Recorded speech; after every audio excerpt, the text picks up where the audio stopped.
Okay, thank you all for coming out. I do want to recognize my guests. We do have our physical court, who has always been a cheerleader. They've always been there and supported the jail and are very much a part of our success. Judge Mattingly, we thank you so much for the service that you have given us and the recognition that you've provided the jail over the years, which guys, we got 12 years of service. Seven of those years were totally in the black, and the other 3 were under 200,000, and we only had 2 that went over 300,000. So we've had a tremendous money success and stuff that we can hand back to the county. But now we're at a crossroads. We're 18 years old. And as we invite in our new judge executive, David Daugherty, and as the court moves forward in 2015, as we look at what we're going to deliver, this is some of the stuff that we had talked about, that Captain Whitehouse and Captain Gribbons and myself had made plans for, because this is the time. This is the time for Marion County to do something in this next 4 years term that we take and provide sustainable money that we can do something with staff recruiting, do something with staff salaries, do something with the continued success that is there for years to come. And with that, I've talked with my very dear friend for several years, Tommy Norris, retired Bureau of Prisons, a part of the professional standards for the Bureau of Prisons, and Tommy Norris now is the CEO of Green Prisons for ACA. And Tommy will share some of that here just directly about how this is coming about. But I know that, I don't know how many of the magistrates or the judges and stuff, we get mailings and magazines and stuff from the American Corrections Association, from the American Jail Association, from Corrections, Construction, and Industry and stuff.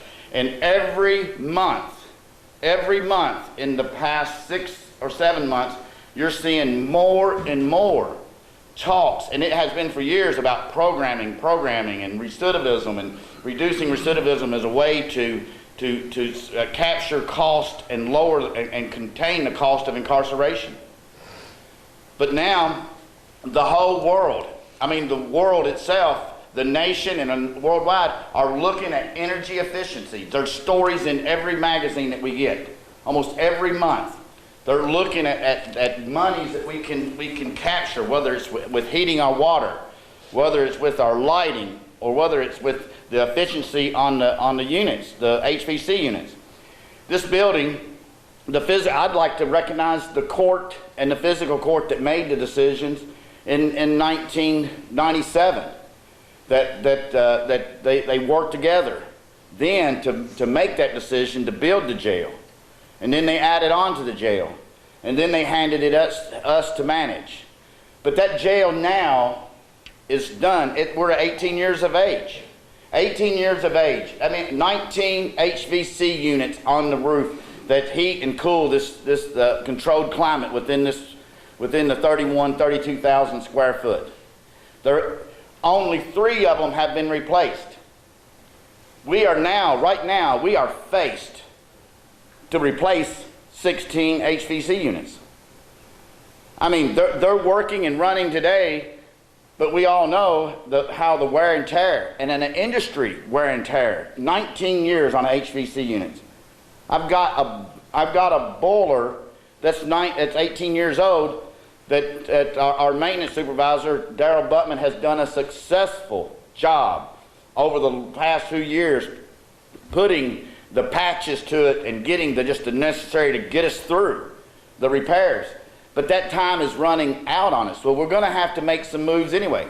The physical court in our county is going to be faced with the reality that we're going to have to make some adjustments to our operations and systems within our operation.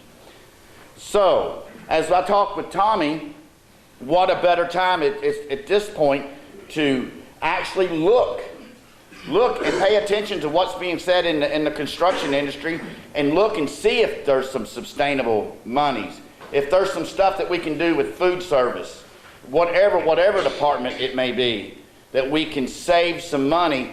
And really, when we save energy money is money that's not just there for tomorrow. It's there, for today. It's there for tomorrow and years to come. So those savings, the actions and the plans that we put in place in the next 4 years will affect the longevity of how long, much longer we take this jail. And I can tell you this, I hope that anyone is welcome today that wants to take a tour of the jail will come over and look at the staff. The staff have done a superb job maintaining this building. It's one of the top in the state. Appearance-wise, it's there. So we're very proud of our operation. I'm very proud of our staff. And I welcome Tommy's assistance with this. I'm very greatly appreciative of your all support. We will have a full-scale audit, efficiency audit, which will give us some ideas where there's some savings can be captured.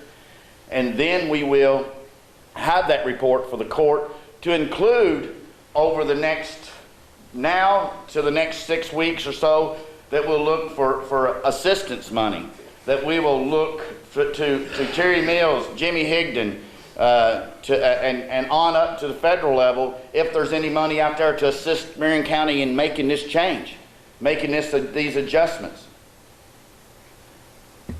I appreciate your support, and I just got it's like I've got a dream, and the dream is we're going to even make a larger footprint in what we do for county government as we move forward in the next 4 years. One other one is very, very easy to obtain, and that is that in May of 2018, the debt service on the jail will be paid for. We would have paid for the financing and construction of the facility. So what better time to grab into some sustainable energy money with a paid-for building and see what we can deliver for our county and for our constituents from that day forward. With that, I would like to introduce to you my friend and mentor and Tommy Norris. He has a presentation that he would like to do, and then at that point he will also introduce our other guests and from there. Thank you all.